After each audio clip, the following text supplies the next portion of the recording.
చర్చలు జరపాలి అనేటువంటి డిమాండ్ అనేటువంటిది అప్పటి నుండి చేస్తూ వస్తున్నాం.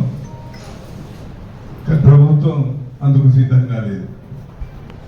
మార్చ్ 2026 ఒక డెడ్ లైన్ పెట్టుకున్నటువంటి కోణం ఉన్నది. దాదాపు 1000 మంది పైగా ఎన్కౌంటర్స్ పేరు మీద కానీ లేకపోతే నిర్మూలన పేరు మీద కానీ హత్యాకాండ నరమేధమైతే చేసింది.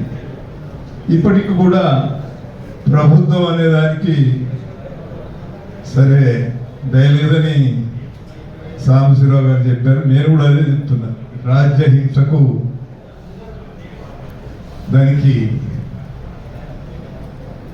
సెకండ్ థాట్ అనేది లేదు, రెండవ ఆలోచన లేదు. నిర్మూలన అంటే నిర్మూలన.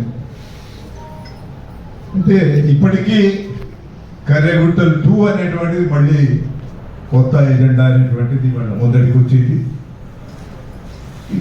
కర్రెగుట్టలు 1 మొత్తం గగన్ అనేటువంటి ఎజెండా అనేటువంటి దాని మీద ఒక ప్రాసెస్ జరిగింది.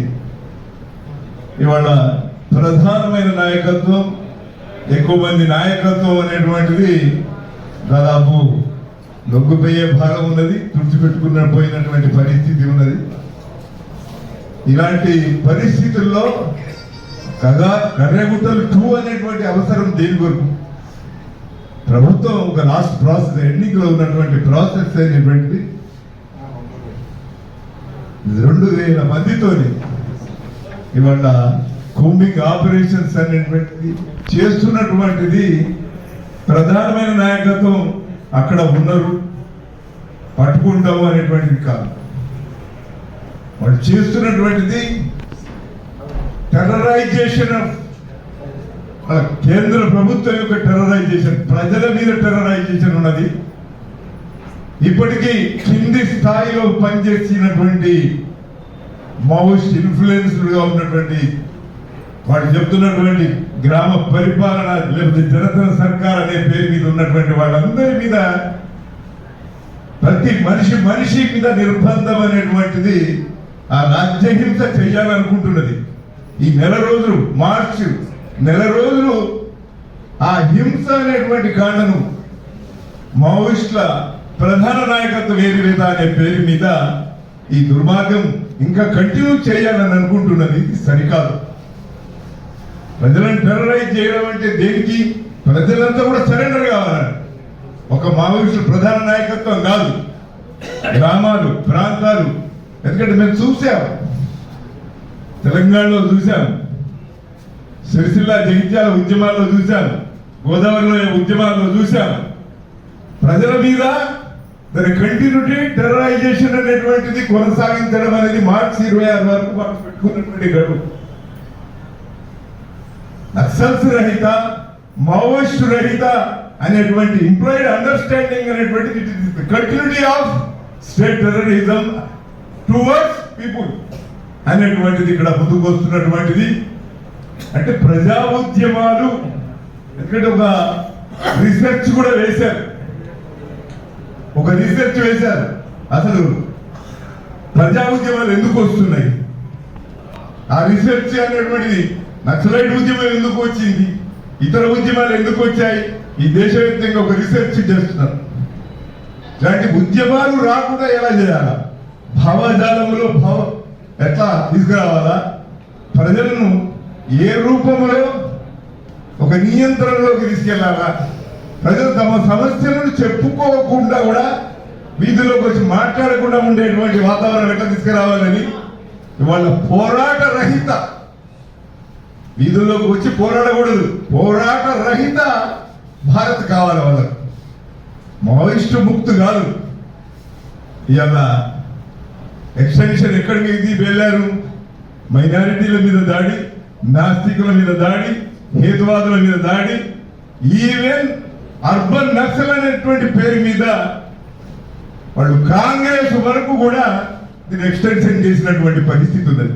అంటే ప్రతిపక్షం అనేది ఉండకూడదు, పోరాటం అనేది ఉండకూడదు, ఒక నిరసన తెలపకూడదు అనేటువంటి ఒక రాజకీయ ధోరణి ఇవాళ బీజేపీ, ఆర్ఎస్ఎస్ ఫాసిస్ట్ భావాజాలం అనేటువంటిది అలా రంగంలో ఉన్నది. కాబట్టి కేంద్ర ప్రభుత్వం ఎక్స్టెండ్ చేస్తా ఉన్నది.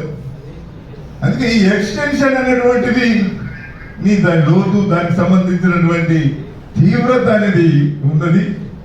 అందుకే ఇలాంటి తీవ్రతను రాజకీయంగా ఈ లోతుల్లోకి వెళ్ళి ఆలోచించాల్సినటువంటి భాగం ఉన్నది. అందుకే ఇప్పుడు ఇవాళ దేవ్జీ అరెస్ట్ అయిన తర్వాత, మన రాజిరెడ్డి గారు అరెస్ట్ అయిన తర్వాత, లేదా నరసింహారెడ్డి అరెస్ట్ అయిన తర్వాత ఇంకెవరో ఒకరో ఇద్దరు 10 మందితో ముఖ్యమైన నాయకులు కావచ్చు, సెకండ్ లెవెల్, థర్డ్ లెవెల్, కింది స్థాయిలో ఉన్నటువంటి, గ్రామ స్థాయిలో ఉన్నటువంటి, ప్రజల స్థాయిలో ఉన్నటువంటి టెర్రరైజేషన్ ఇది కంటిన్యూ అవుతున్నది. దీన్ని నిలుపుదల కొరకు ఇచ్చినటువంటి పిలుపు ఇప్పుడు ప్రారంభం నుంచి సిపిఐ జనరల్ కౌన్సిల్ వాళ్ళు ఒక కార్యక్రమం పెట్టారు. దీనికి సంబంధించినటువంటి ప్రారంభం నుంచి కూడా వాళ్ళు ముందున్నారు. ఆ చొరవ చేయడం అనేటువంటిది మనం ఆహ్వానించాల్సిందే. వాళ్ళు కేంద్ర ప్రభుత్వం చర్చలు జరపాలి, పౌరులుగానే చూడాలా, ఈ దేశ పౌరులందరినీ కూడా పౌరులుగానే చూడాలా. అందరితో పాకిస్తాన్తో రాజీ చేసుకుంటావు, లేకపోతే చైనాతో చర్చలు జరుపుతావు.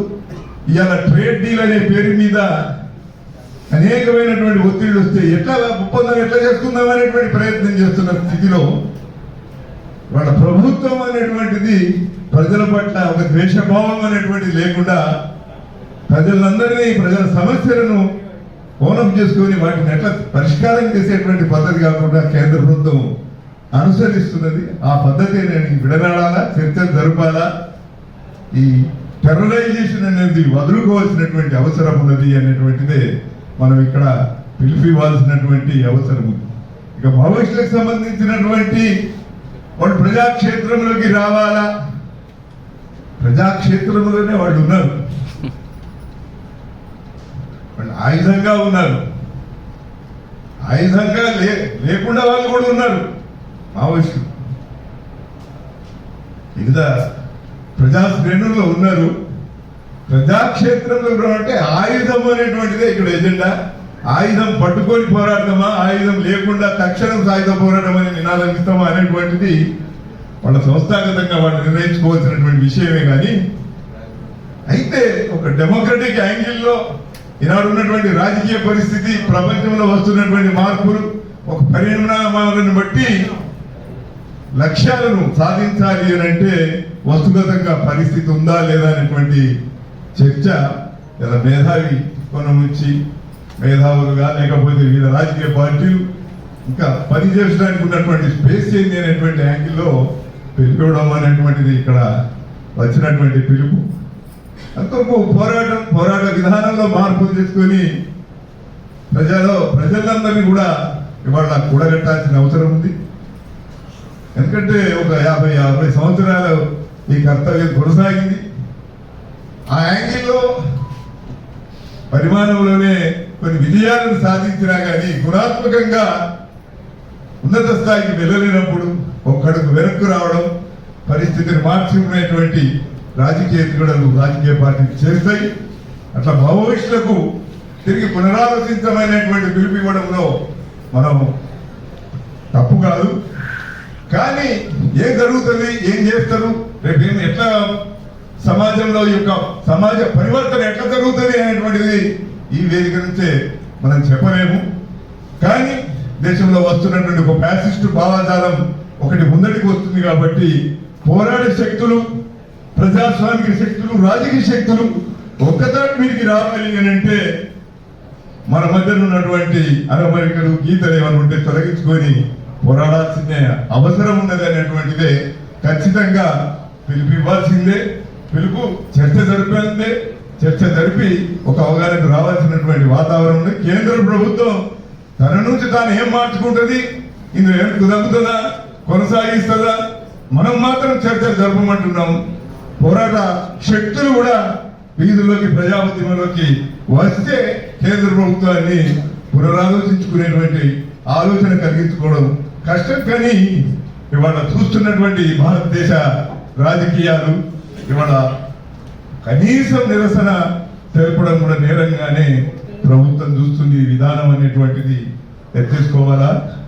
మీ సిపిఎంఎల్ న్యూ డెమోక్రసీ కూడా ఇందులో ఈ పిలుపులో ఒక పునరాలోచన చర్చ, రాజకీయ చర్చ, ఒక చొరవ సిపిఐ పార్టీ చేస్తుంది కాబట్టి వారికి అభినందనలు తెలుపుతూ ఇచ్చిన అవకాశానికి ధన్యవాదాలు తెలుపుతూ ముగిస్తున్నాను.